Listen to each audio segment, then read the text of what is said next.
Hello, good morning, Jerome Dixon. I'm so thrilled to have you here at our home to facilitate you telling a story that you've spoken to me once before, which really affected me deeply and the people that you shared the story with. When I started Mr. Feelgood, when Pete and I started Mr. Feelgood, the idea was to build a platform for us to be inspired and to celebrate from other people within our community and to push back against toxicity politically and with the pandemic. And I've interviewed many famous people from all walks of life, but Mr. Feelgood was really a platform to share stories from famous people, non-famous people, people who have something to add to the quality and the understanding of this crazy thing called life. So, you struck me so deeply as someone, as a man of integrity, and given what you endured being arrested when you were 17 years old and incarcerated for 21 and a half years before you were exonerated, I'm just blown away by your grace, your empathy, your wisdom, and I'd love to share your story. So could you tell me your story? Sure. Good morning, and thank you for having me. Just one correction. I haven't been exonerated yet. Okay. But I'm in the process of being made whole. Okay. July 25th, 1990. Wrong place, wrong time. A murder occurred, and I was about 2.5 blocks away from where the murder occurred. The police picked me up, drove me to the immediate crime scene, at which point when we arrived there was a group of officers there surrounding a body that was laying on the pavement. From the backseat of the patrol car, I could see this body, and I could also see a river of blood running from this body. The young man was shot in the head, and moments later, a sergeant came up to the side of the patrol car and opened the door. And the first words he uttered to me was, "Young man, you have a lot of explaining to do about that dead body." I don't remember what my exact words were in response, but I said something along these terms. "I don't know what you're talking about. I was up the street with my friends who are still there." His response, the sergeant's response, was, "If that's the game you want to play, so be it." He slammed the car door. I remained in the backseat of the patrol car for a long time. Were you handcuffed at this point? At this point, I was not handcuffed. Okay. I could also see from a distance, there were 3 individuals who were surrounded around. They were surrounded by law enforcement officers, and at one particular moment, the officers had shined a bright light on my face and walked these 3 individuals over to the car, and then I could hear, the individuals crying, and I could also hear one of the individuals saying, "Yes, that was him." Were you wearing a hat at this point? I was wearing what back then it was a fishing hat. And the fishing hat had a beak on it, and the beak was flipped upward.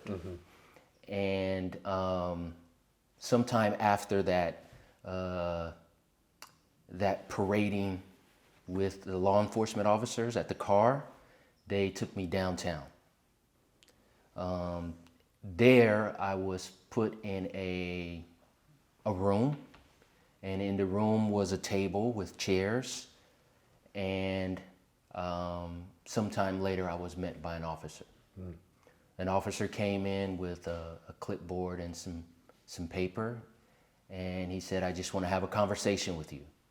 Why don't you tell me what happened?" And I told him what happened.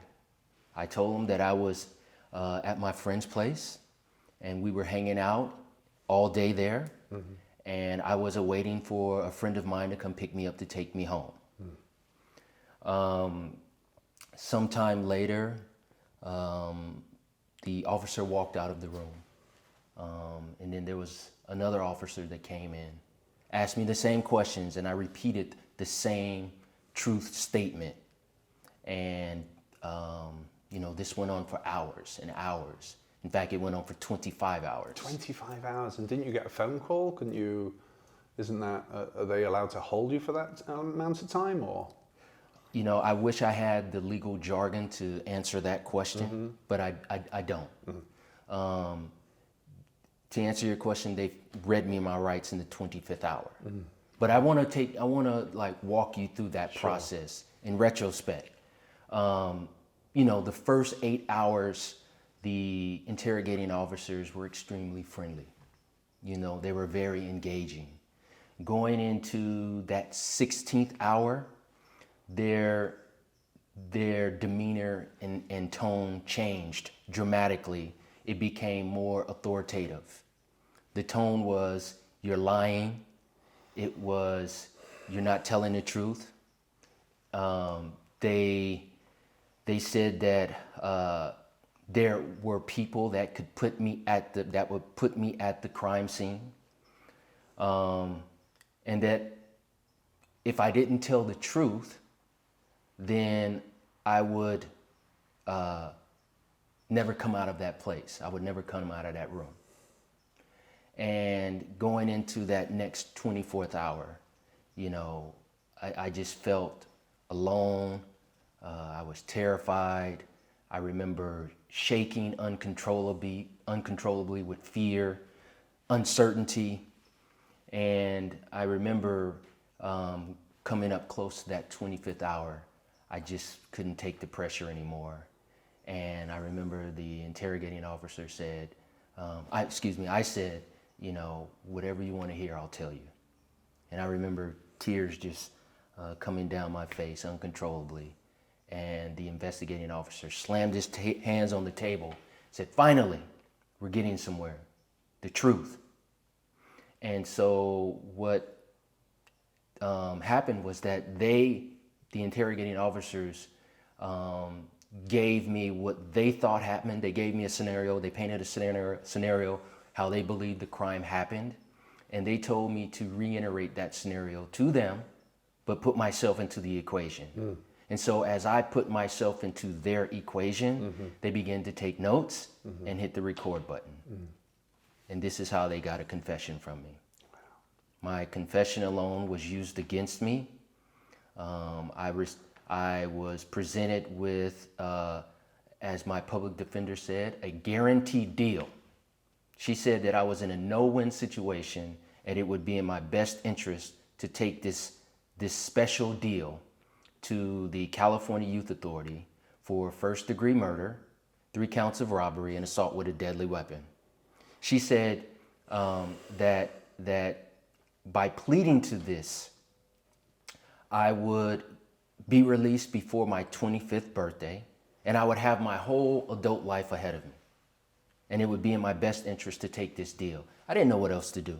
She said my confession alone is what's going to seal the deal. And I kept saying, look, I didn't do it. It didn't matter. I was in a no-win situation. And so I took the deal. I took the deal to the California Youth Authority for first-degree murder, 3 counts of robbery, and assault with a deadly weapon. 6 months into that committed deal, I was brought back to court.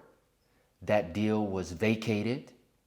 I was now tried as an adult, and I was presented with a new deal, which was plea to a lesser charge from a first degree to a second degree.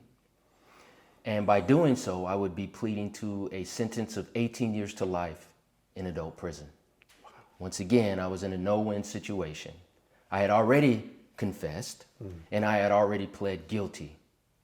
And so, again, I didn't know what else to do, now 18. And if I didn't choose that second deal, I would go to trial based on what my public defender stated to me. I would go to trial based on my confession. I would lose.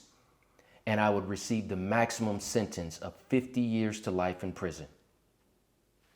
So I chose 18 years to life, second-degree murder, and was sent back to the California Youth Authority, at which point I remained at the California Youth Authority until I was 23.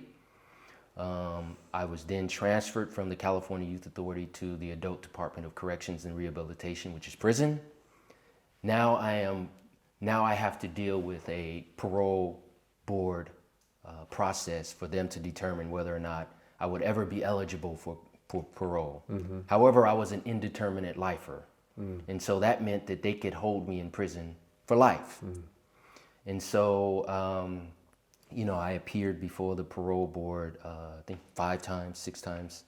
And each time that I appeared before them, my stance was, I don't want to talk about the life crime because they didn't want to hear it. And I wouldn't be shown any type of due justice. And so the district attorney had stated, well, if you're not going to talk about your life crime, you're never going to get out of here. And so at my 5th hearing, I decided to explain how a 17-year-old kid who at the time was a 35-year-old man, who was put in an adult situation, now fighting for his freedom. I tried to explain it to him the best I could, but I just didn't come across as with clarifying answers. Mm. And so I received a 3-year denial. Mm. And so that puts me now at the 21st year. And so I appeared again, and this time I explained with extreme details how I was put in an adult situation, 25 hours, forced to confess to a crime I didn't do, who again was now a 38-year-old man fighting for his freedom. Mind you, while in prison, I never had not one rule violation. And so that was a huge question for the parole board. How was it that I had spent 21 years in prison and I don't have any rule violation that would show that I needed any type of rehabilitation? And I had an answer for them. I told the commissioning panel that I didn't belong here, and therefore I wasn't going to act like I belonged there. And so as I explained to the parole board with clarifying answers, how that 17-year-old kid was put in that adult situation, the parole board went to recess, and upon their return, they acknowledged my innocence. That was something that the parole board has never done before. Wow. Acknowledged an individual's innocence. And they went as far as saying, you know what, Mr. Dixon, we're not absolving you from the injustice that occurred 20-some years ago. We're saying that you don't belong here. So we're going to find you suitable and release you. And so I was paroled October 17, 2011. I was paroled to the Los Angeles area. Upon my release, I had a job offer at a law firm. And so my second day home, I walked into the law firm and I had a position as an intern, and I stayed there, and I tried to adjust as best as I could. The only people in the law firm that knew about my past was the senior attorney and their partner, his partner.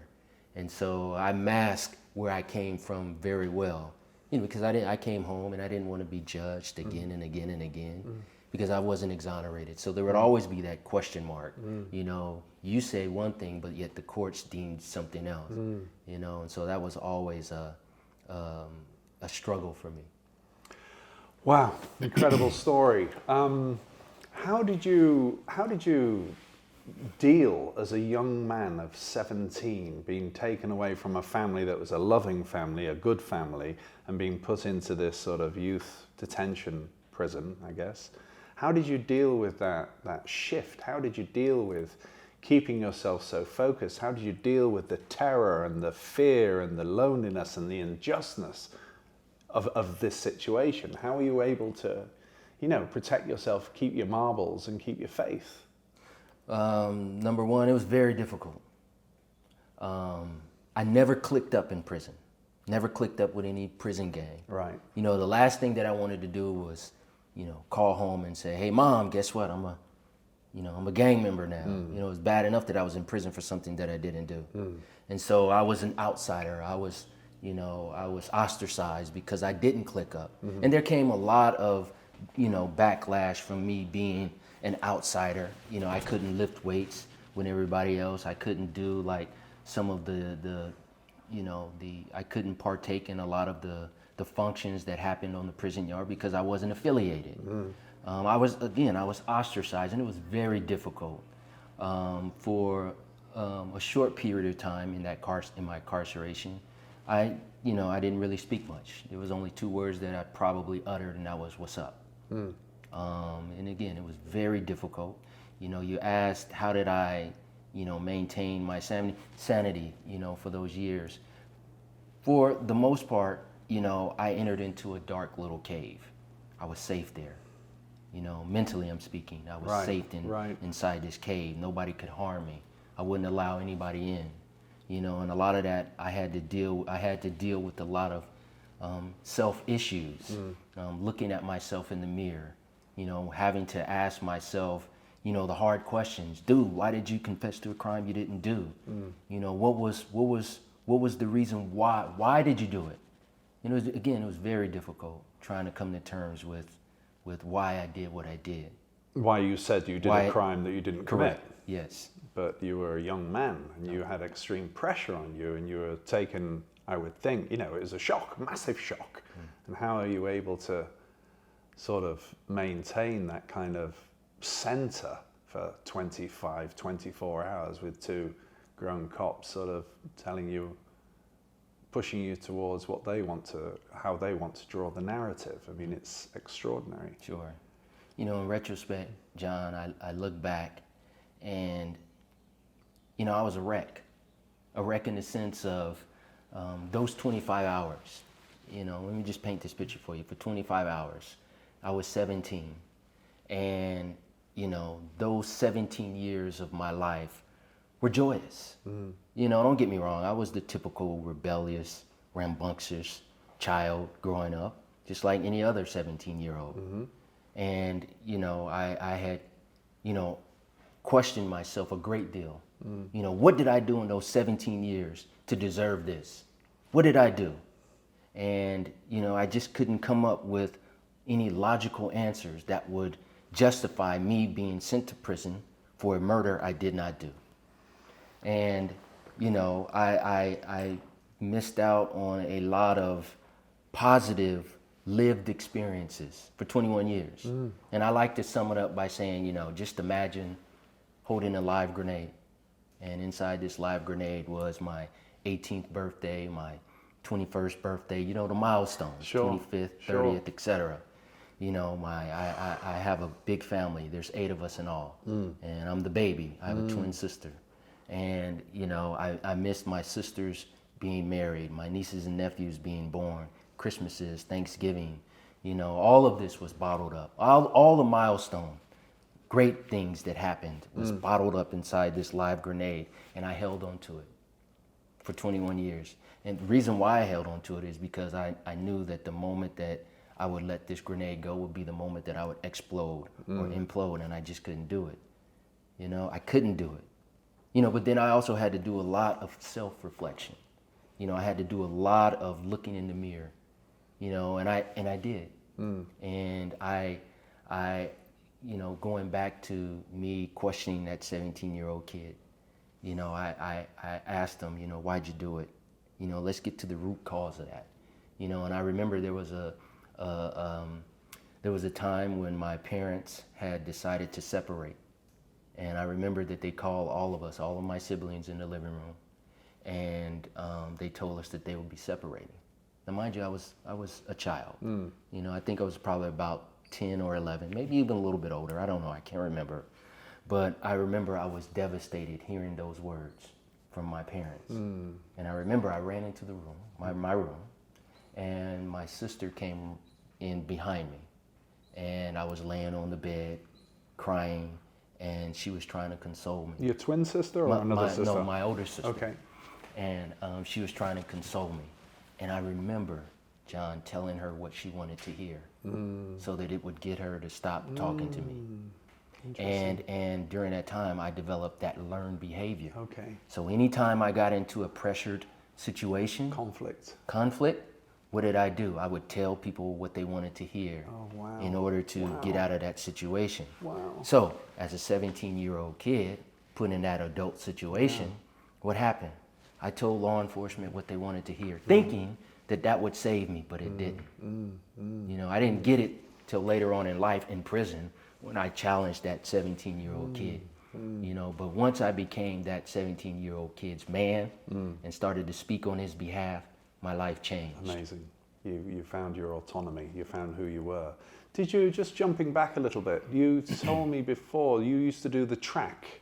Yeah. So tell me a little bit about that. So you didn't want to be associated with any clique, with any gang, because you just wanted to do your time. You wanted to, I believe, educate yourself and make the most of all your time whilst you were inside. So where does the track come into it? So, you know, in prison, there's a lot of subgroups. You know what I mean? And you fit into, if you fit into one of those subgroups, you could partake in a lot of the yard functions. And so on the yard, there is a track, a circular track. And the circular track is the only neutral part of the prison yard. So I had every right to run around the track. I couldn't go work out at any of the other pods because I wasn't affiliated. Right. And so, you know, while everybody was working out, I would just take to the track and I would run. You know, I'd run for like 4 hours out of the day.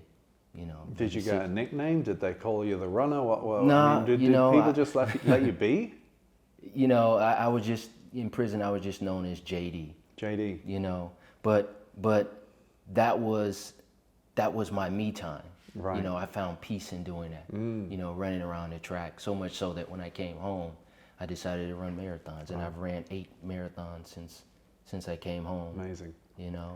And what about when you were there as a younger man, when you transferred to a sort of an adult penitentiary? How did you have a roommate? I suppose you had a cellmate? Sure, yeah. Do you have one or do you have several? I had multiple. And how does that work out?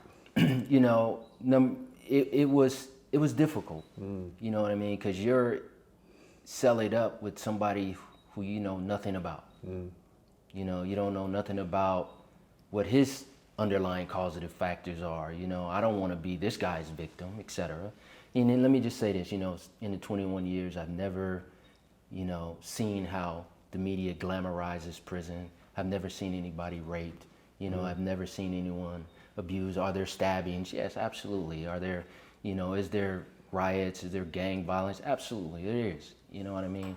And again, you know, in retrospect, I don't, you know, I was fortunate enough to miss a lot of that. Okay. You know, I was very fortunate enough to miss a lot of that. I can't believe that you say you're fortunate. This is one of the things that struck me when we spoke before, and one of the reasons I wanted to sort of, you know, provide a platform for you at Mr. Feelgood was you have such grace and such lack of animosity and bitterness for being still a, you know, I think you've just turned 50? Just turned 50. Damn, you look good. But you have such grace and natural elegance and lack of bitterness. And I think hearing your story and knowing what happened to you, to have 21 and a half years taken from you, like you say, all those integral moments in your life, you miss them. And to remain positive and to remain without bitterness. I see you as, you know, a father and as a husband and as a son, you know, and as a friend, and you really exemplify grace to me. So where did that come from? Where did you make a conscious decision not to be angry, not to regret, not to live in the past? How do you navigate that one? Great question. You know, it's just like with any exercise. You know what I mean? You want to work on a certain muscle. You know what I mean? You have to be consistent with it. And a lot of that had to do with my personal growth. You know, I had to work on myself. You talk about me not being angry, you know, not exhibiting any type of anger. you know what, look, when I came home, I didn't want to be that angry black man that just came out of the system. Nobody wants to be around someone that's angry. I'm sure that you have people in your life or inner circle who, you know, they just release this negative aura of, and you don't want to be around them. And I didn't want to be that person, you know, and a lot of that is reflective upon that grenade, you know, picture that I painted for you. You know, when they said to me, Mr. Dixon, get out, go home. You know, I had to choose to leave that grenade at the door. You know, again, I was holding on to a live grenade, you know, for 21 years. And that live grenade represented my sanity.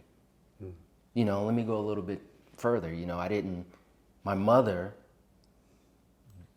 didn't visit me for 21 years. And the reason behind it is because my mother was under the impression that if her child is innocent of the crime, her child should be coming home with her if she goes to see her child. But that was a reality that my mother knew was not true. So she just couldn't muster up the courage to come visit me. I didn't understand that for 21 years. But when I came home and we had a long conversation, she explained to me, and I now understand. You know. Are you saying that she thought you were guilty because she couldn't come and get you? I'm not saying that. You're not saying that? I am not saying it. Okay. My mother knew, she believed that wholeheartedly that I was innocent. Right. But the system, the justice system, was unfair. And she knew that they wouldn't give me justice. Okay. So she just couldn't muster up the courage to come see me. Amazing. Let me go, you know, so. Please do, yeah. We also developed a strong bond corresponding. You know, one of the things that me and my mother and we used to do is, what I would do is I would get a blank piece of paper and I would outline my handprint. You know, and I would take that piece of paper and then I would hold it to my chest and then I would hug it and then I would just shove it in an envelope and send it to her. My reason for doing that is so that my mom could see how I'm growing over the years. Yeah. You know, and that became our love language. Amazing. You know, over time. You know, and it was don't get me, and it was tough. You know, let's go back to the cellie. Yeah. You know, me being paired up with cellmates. You know what? I learned a lot of things from a lot of those individuals in prison. Some good things and some bad things. There's some good people in prison, some bad people in prison. Just like there's good people in the world, there's bad people in the world. There's bad cops out there, there's good cops out there. You know what I mean? I chose to take those lessons and incorporate them into my lifestyle. You know, and this is, you know, as a result of me taking those lessons, this is the person whom you're speaking to today. You know, I've learned a great deal from a lot of those individuals, like I said, both good and bad. And it's up to the individual to take those lessons and take the good out of it, take the bad out of it, and, you know, apply it to your own life so that, you know, you can be a better person. And again, this is the narrative that I've created for myself. And you mentioned as well that you worked, whilst you were incarcerated, you worked in a hospice. I did. So how did that come around and how was that for you? Being a hospice care provider definitely changed my perspective on life. I was assigned to individuals that became terminal. And, you know, you develop relationships with these guys. And you guys, you know, they have heartfelt conversations, not about their life crime, but just about life in general. And then you watch them, you know, come to, you know, their end of life. And I would sit at their bedside and I would watch them breathe their last breath. And there would be a calming peace in the room. You know, they all, you know, mind you, that they would lock you in the room as well. And so, you know, after, you know, the individual would breathe his last breath, you know, I would just take it in for a minute before pushing a button to summon the medical staff and the correctional officer, and, you know, I would just take it in, and, you know, and you know, it would be a out of body experience because soon as they they rush into the room, and then they send you on your way. You go back to the yard, you don't speak to anyone? They don't have counseling for you? So there is a process, you know, where you have to kind of like detox from going through that. And so, you know, there is a medical staff that you have to speak to, you know what I mean? And, you know, you go through like deep meditation and, you know, you kind of unwind, you talk about the experience. You have to. You can't keep that stuff in because you go crazy, you know, and then so I learned those lessons that I learned in there, you know, again, I incorporated it into my own life. Right.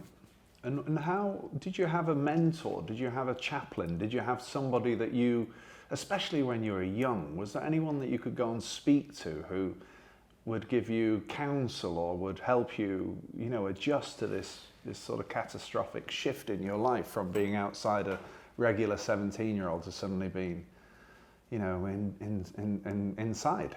So when I first got locked up, I was, again, you know, I was battling with myself, trying to understand how I got in here, and, you know, my belief in God was shattered, you know, and I began to wage a war with God. You know, why would you do this to me?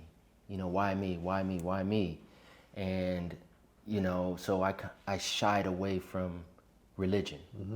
I didn't want to be associated at all with religion because I believed at that time that religion, my belief in God, that he abandoned me. You know, what kind of a God would put a child through a situation like that? That was my mindset. And so I shied away. You know, you asked about mentors. You know, again, I looked at the prison yard and I looked to see how, you know, that was also my rites of passage, you know, coming of age. You know, I had to grow up really quick in there. And so I learned from a lot of the men in there on how to conduct myself, again, both positive and negative. So you asked me who were my mentors? They were all my mentors, believe it or not. I had to grow up in prison. Incredible. Incredible. What about, I think I asked you about this before, and I'm just, you know, I mean, what about crying? What about showing weakness? What about, you know, did you cry? How do you protect yourself as a young boy in this sort of insane situation that you're in? And how do you've got to let something out. So I can imagine you running for 4 hours every day is a way to sort of find some kind of peace and find some kind of zen, some kind of release and privacy in a way, you know, and get to a different level. Your endorphins are kicking it off because you're actually exercising. But what about crying? What about grieving? What about, you know, did you cry? You know, first of all, everybody is different. And I remember I cried at the beginning when I was being interrogated for those 25 hours. And, you know, towards the 20th year, there was an outburst of tears that overwhelmed me. And that was when my sisters came to visit me to tell me that my dad had passed away. And I'll never forget that day. My sisters, you know, I received like 4 visits a year, just to put it in perspective. And each visit probably lasts about 3 hours. Wow. So if they were in Northern California and I was in Southern California, they would spend 5 to 6 hours just to come visit me, spend 3 hours, 2.5 hours, you know, and then they would be back on the road to go back to Northern California. Wow. And so, you know, 12 hours a year is what, that's it. Where I saw my family. But it, you know, it became routine as they would come visit me. But this particular visit was different. And, you know, in retrospect, you know, every time my sisters came to visit me, you know, I wanted to present the aura that I was in control. This place is not breaking me. So, you know, when they saw me, they saw this strong young man, you know, doing his best to try to overcome this situation, dire situation that he was in. But this particular visit, it was different. Their body language was different. And, you know, I came into the visiting room and I sat down and, you know, it was a dead silent for a moment. And my sister Gwen said, you know, your dad passed away. And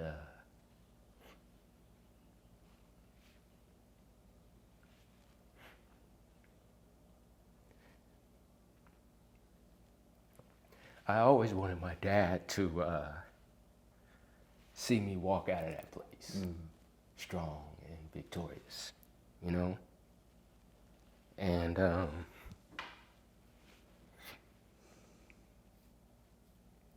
he never got that opportunity. But it's okay. So we talk about crying. Yeah. You know, it was a good release. And was that with them? Was that in the room with them, or no, was that after they left? I didn't break down you didn't. in front of them because I didn't want them to see that. Right. That vulnerability. Yeah, because they'd be worried about you, of course, because they just want to reach out and look after you. You know, but I remember, because, and the tears didn't come until the next day. So they came on a Sunday. I will never forget it. They came on a Sunday, and I held it in.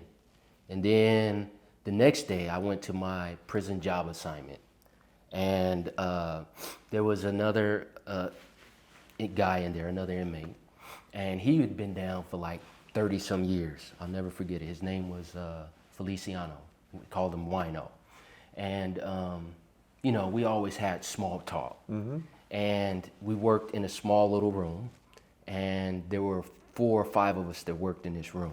And so I came in there first, and I'm just sitting at my workstation. And then Wino, he comes in, and he said, JD, what's up? How was your visit? And as soon as he said that, it all came out. Wow, in front of him, in front of the others? In front of him, wow. Just him. Wow, just him. Just him. And it's like the world stopped. And, you know, you talk about, you know, compassion and understanding. You know, to another lifer to another lifer, you know when those are tears of sorrow and pain. You know what I mean? From another lifer's perspective. And I remember I was sitting at my workstation and I was crying uncontrollably. And he just came and stood behind me. And, you know, he tapped on my shoulder and he was like, I understand. Oh, he understands because he said, I understand. And I, you know, got myself together. He walked out and that was all we ever said. Wow. Wow, amazing. That was all we ever said. And it was a defining moment for me. How so? Well, you know, I became stronger. And I think it allowed me to have a stronger voice when I went to the parole board. To speak for that 17-year-old kid. So at that point, I am now standing on the mountaintop. In fact, you know, people were telling me that I shouldn't go to the parole board and tell them the truth because I would do more harm than good. Well, what did that mean? So I easily could have went into the parole board and said, I did it and this is what happened, this is how it happened, and I could have been found suitable. But I chose to do the opposite. No, this is what happened to me. I didn't do it. And these are the circumstances that presented itself to me that made me confess to this crime I didn't do. And I explained to that, look at the outcome. The outcome is that they believed me. Right, so much so to where I am now sitting before you. And were you counseled at that parole meeting? Was there a counsel? Was there an attorney there who knew that you were going to actually come clean with the truth and speak clearly about what happened? Or my prison attorney advised me not to do that. Right. Okay. In fact, I told my prison attorney, you know what? Listen, this is what I'm gonna do. This is my statement, and this is what I'm gonna present. And it's funny because when the commissioning panel ruled in my favor, we walked out and he was like, we did it. And I was like, no, we didn't do anything. You were advising me to do the opposite. Unbelievable. And if I would have did the opposite, I would probably still be in prison today. Incredible. Incredible. So you came out, you got a job, you're I know you as an exemplary human being on every level. What are you doing now? What's happening with, I know you've been in Washington, I know that you've influenced legislation, which is extraordinary. So can you tell us a little bit about that? Sure. 2017, I was asked by Human Rights Watch and another organization, the Anti-Recidivism Coalition, if I wanted to help spearhead the charge for the juvenile Miranda right bill. And I jumped on it. Absolutely. I do want to spearhead this. I want to be the poster child. And so we went to the state capitol, and I testified before lawmakers about the importance of having juvenile Miranda rights applied, so that anytime a child is in a custodial situation and being interrogated, an attorney will be present and explain line by line what their rights are. Okay. That was something that did not happen for me. Obviously, yeah. And so again, I was very elated to be a part of this process. And at the time, Jerry Brown, that bill came before Jerry Brown, and he wound up signing off on that bill protecting children 15 years and under the Miranda right rule. Okay. And then, fast forward, we thought that 15 was not the appropriate age. The age should be 18. Yeah. And so we reintroduced that bill. And now it's Governor Newsom. And so, again, I'm spearheading this charge, and I became the poster child for this bill package. And Governor Newsom wound up signing off on that bill. Amazing, amazing, amazing. So now, children in the state of California are protected under the Miranda right rule. Until 18? Until 18. Until 18. So, but it's not excluding them. It's not excluding children from like with the get out of jail pass. We're not saying that. We're just saying that anytime a child is in a situation where Miranda is applied, their rights, will be explained completely and fully. Fully, comprehensively, yeah. Yes. Okay. Which we would think would be the norm anyway, but you think it's correct. crazy. Obviously, it isn't. Please, yeah. So now we are on a national push to get the juvenile Miranda right bill federalized so that it applies in every single state. Because look, what happened to me, what has happened to me doesn't mean that I'm a unicorn. No, man, this has been going on for years. I'm not the first. I'm one of many that has confessed to a crime that they didn't commit, and Miranda needs to be applied, specifically to children. And what happened to the officers that arrested you and interrogated you for those 25 hours? You know what? I wish I could tell you. I don't know. Okay. I don't know. Wow.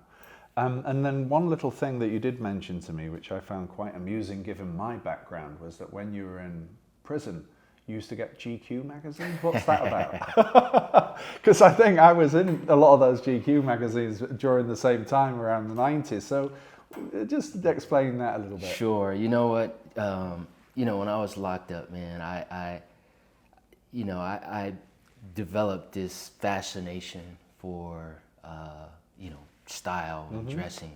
And so I would always go to the prison library and pick up the GQ magazines and just thumb through the pages and be like, one day I want to dress like these guys. Know what I mean? I want to be just like that. Right. And that was my fantasy. Yeah. That's what I dreamed about. That's what my fixation was, on getting to that little speck at the end of my tunnel. Right. You know what I mean? Like a vision board, like modeling yourself because you didn't have, it was something to aim for. That's right. And amazing.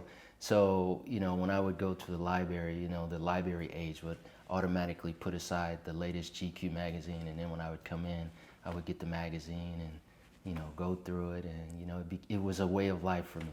Right. No, I get that. I totally understand that. And now what are you working on at the moment then, Jerome? What's in store for you? Where do you want to be? Have you sort of looked at those questions, those big questions in life? I'm happily married. Been married for 2 years now to a lovely woman. I love her. That was the best thing that I could have done was come home and get married. My whole perspective has changed. You know, we bought a new home. Truly blessed with that as well. Where am I at? You know, I am really, really fixated on this juvenile Miranda right push, you know, to get it federalized across the board, because I don't want what happened to me to happen, you know, ever again. Right. But we know that it will happen. Right, right. But I could at least put up roadblocks Right. to prevent that from happening. Right, right. And that is the passage of the juvenile Miranda rights. Okay, and as far as motivating, I know you're involved with your wife's son, who's your stepson, I presume. I forget his name. Sai. But Sai. you know, I don't call him my stepson. He's you mine. don't? Listen, I put him to bed every night. Right. I get him up in the morning. Right. You know what I mean? Take him to school. I go to all of his school functions. Yeah. I'm his dad. If you put a list of things, you know, what is a dad? Look, I will check every single box. I'm his dad. Yeah, you're his dad. You know, I got socks that say I'm the #1 dad. Yeah, you know I'm what I sure. mean? I've seen you with him and you're extraordinary. And again, you know, it goes back to that father thing as well, of losing your father whilst you were inside. You know, I lost my father as an 11-year-old boy when he was 45, and you always, it dictates how you are as a father. It dictates how you are within your peer group. You know, you sort of want to be a better father. You want to be the father that you missed. Sure. And I think that's a positive in some ways. So thank you for today. Thank you for sharing your story with us. Thank you for your dignity and your class and your elegance and your empathy and your grace. I mean it. I've met a lot of people in my life, but you're up there as one of the most graceful human beings I've ever met in my life, and I'm honoured to have you here in my house. Thank you, John. Thank you. Thank you. That Really means a lot to me. Thank you. It means a lot to me.